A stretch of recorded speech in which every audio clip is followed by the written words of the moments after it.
everyone, welcome to my channel and I'm back again with another video. So today I'm going to talk about how to plan your first ever trip to Paris. Point number one, timing is everything.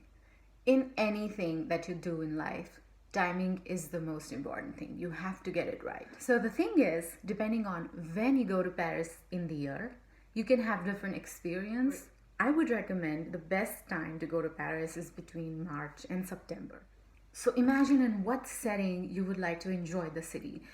Would you like to see yellow leaves falling everywhere? Would you like to see blue skies? Would you like to see more flowers? Or do you prefer going in the winter because it's something that you may not have in your country? And of course, even winter has its own charm, but personally, I prefer to go in summer. All right.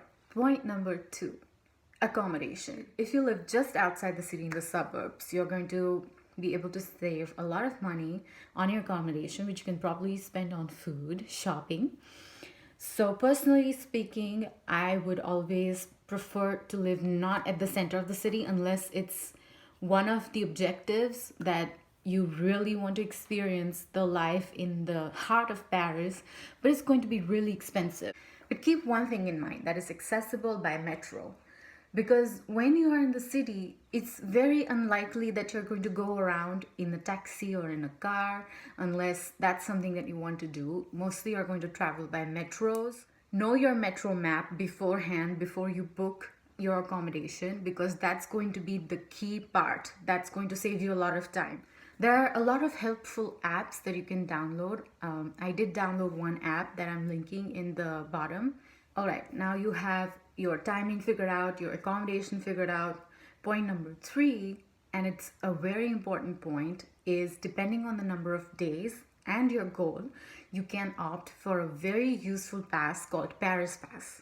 So Paris Pass is very helpful because it gives you access to a lot of important tourist attractions for free. All you have to do is pay the specified amount beforehand, and they have discounts going on all throughout the year, so keep an eye out. So Paris Pass basically functions as three things. It's a metro and a bus pass, it's a museum pass, and it's an attraction pass. And also an important thing that you get with the Paris Pass is a guide booklet. It talks about the days and the hours during which it is open. It talks about what is the nearest metro station that you can go to in order to access this particular destination.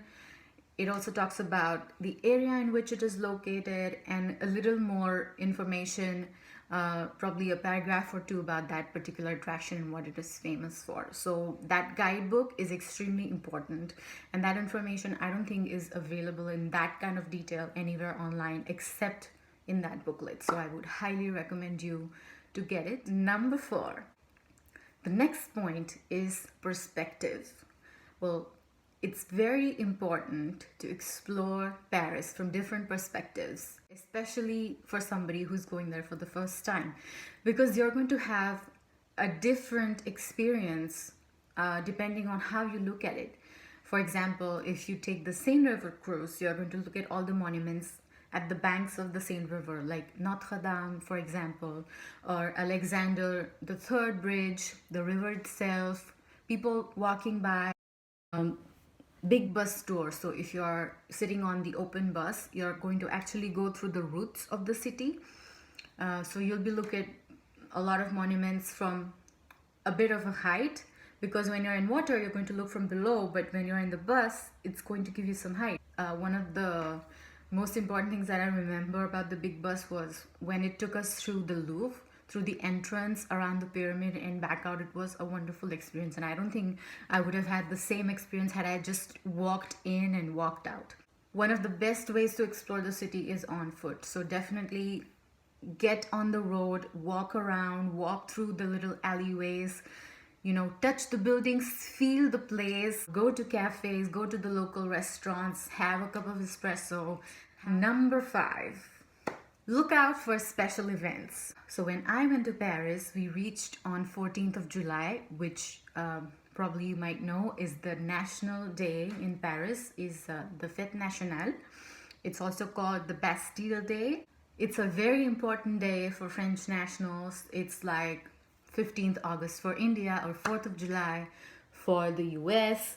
So there are a lot of things going on throughout the city. So when we were there in the morning, actually, there's this huge parade on Champs-Élysées with fighter jets flying everywhere, military marching in the street. But unfortunately, we reached in the afternoon, so we missed that. We definitely took advantage of what was happening at night, which was one of the best, or probably the best, fireworks display show I had ever seen in my life.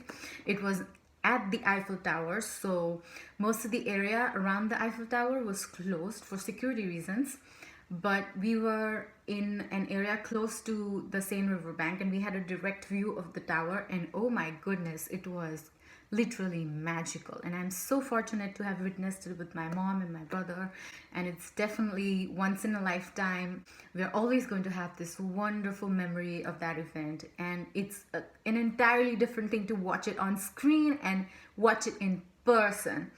So make sure that you look out for special events beforehand and take advantage of them as much as possible.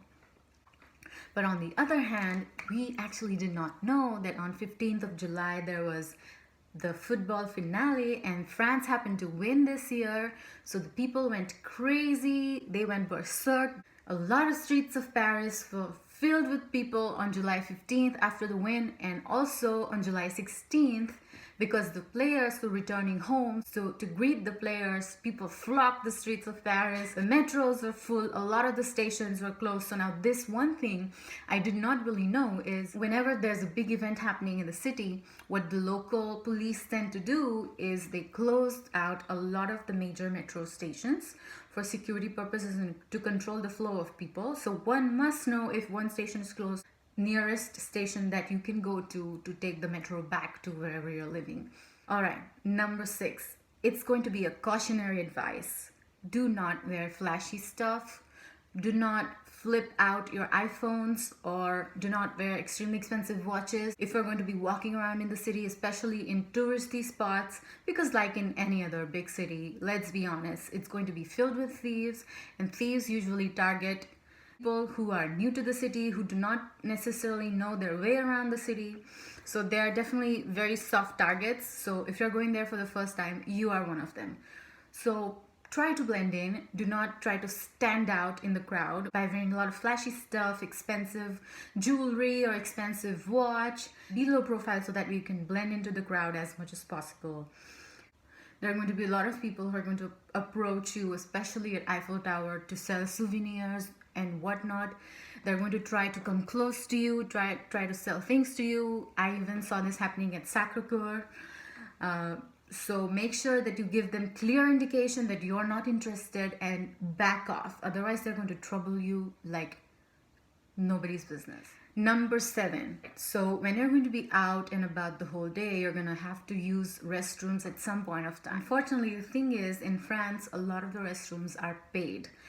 And you have to pay sometimes 50 cents or €1 to get into a restroom. So make sure you keep some change in your pocket.